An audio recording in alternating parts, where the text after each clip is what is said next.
Peristiwa meninggalnya Prada Luki Cepril Saputra Namo mendapat perhatian serius dan menuai kemarahan Pangdam 9 Udayana, Majen TNI Piek Budiakto. Pangdam 9 Udayana meminta kasus tersebut diusut tuntas.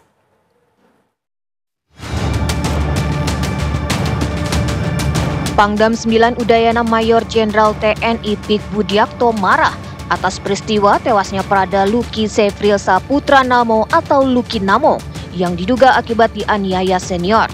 Hal tersebut diungkap Wakapendam Udayana Letkol Infantri Amir Syarifuddin kepada awak media.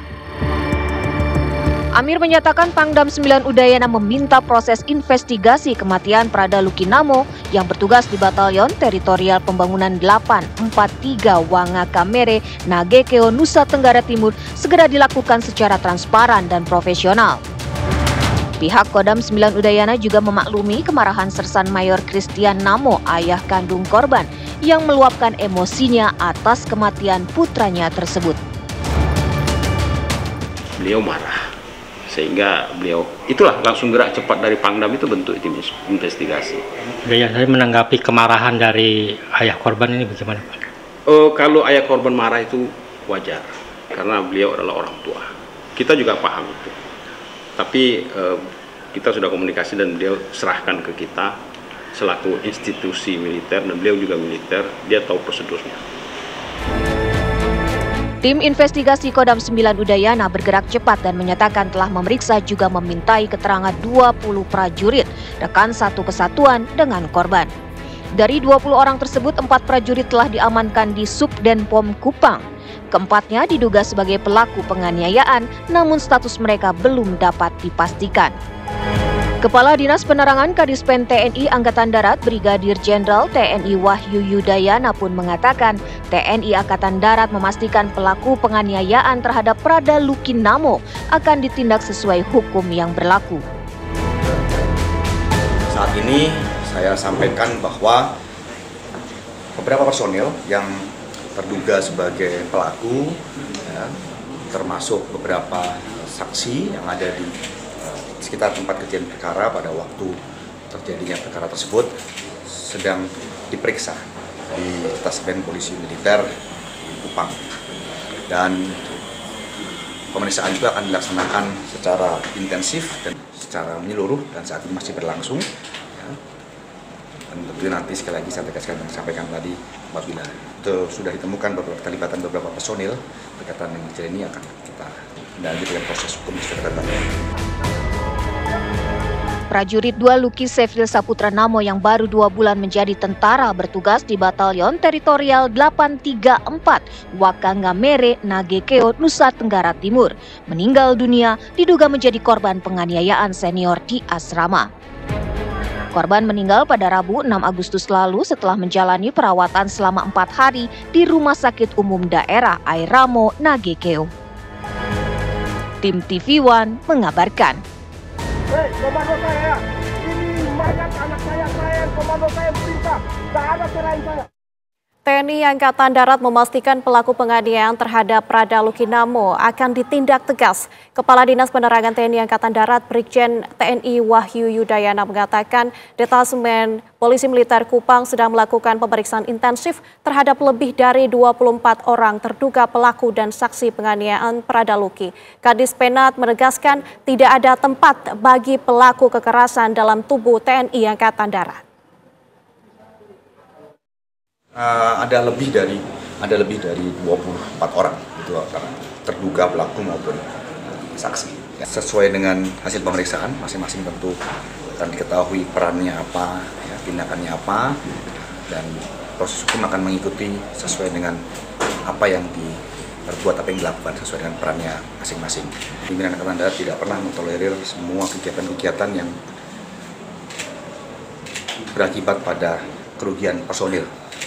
Kegiatan-kegiatan tradisi, pembinaan selalu mengingatkan bahwa itu harus dilaksanakan ya, pada kaidah-kaidah yang memang bermanfaat untuk pelaksanaan tugas prajurit atau satuan tersebut.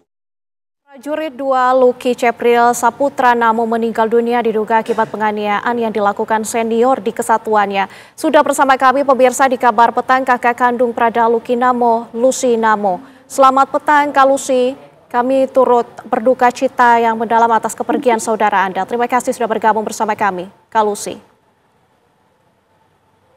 Sore Mbak, terima kasih banyak atas ucapannya untuk almarhum adik saya, Lucky Namo.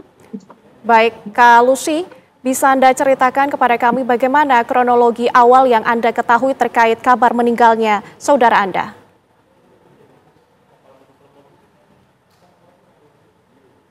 Yang saya ketahui, karena saya komunikasi dengan saya punya mama itu dari ditahan di sel, itu dari hari Minggu, tanggal 27.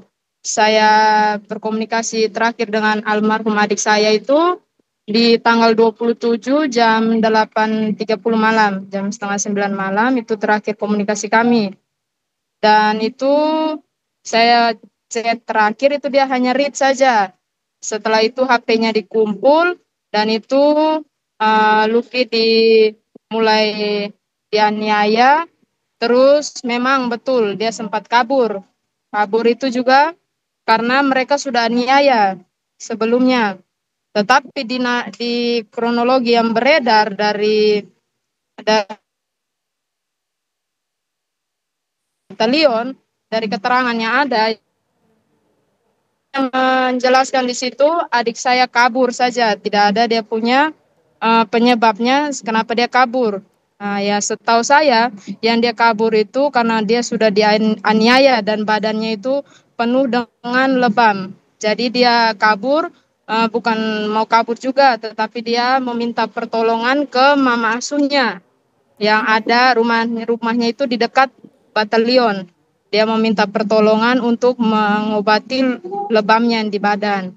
Oke.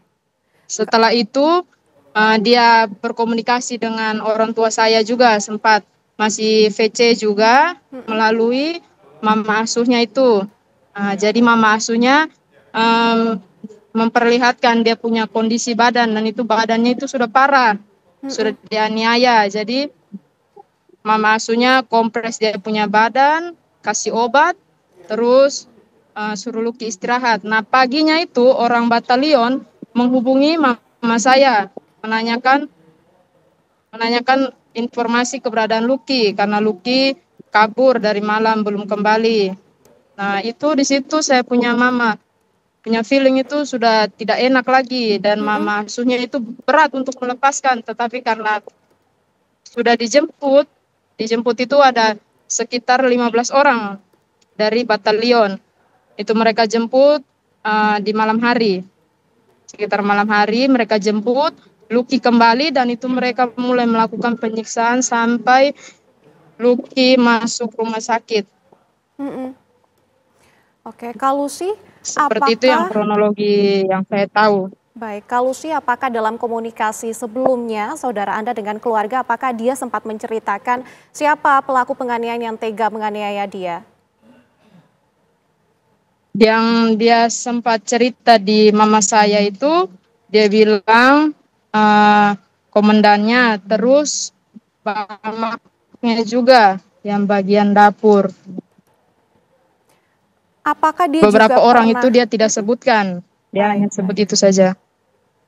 Apakah dia juga pernah menceritakan masalah-masalah yang mungkin terjadi ataupun tekanan yang ia dapatkan dari seniornya di kesatuannya, Kak Lucy?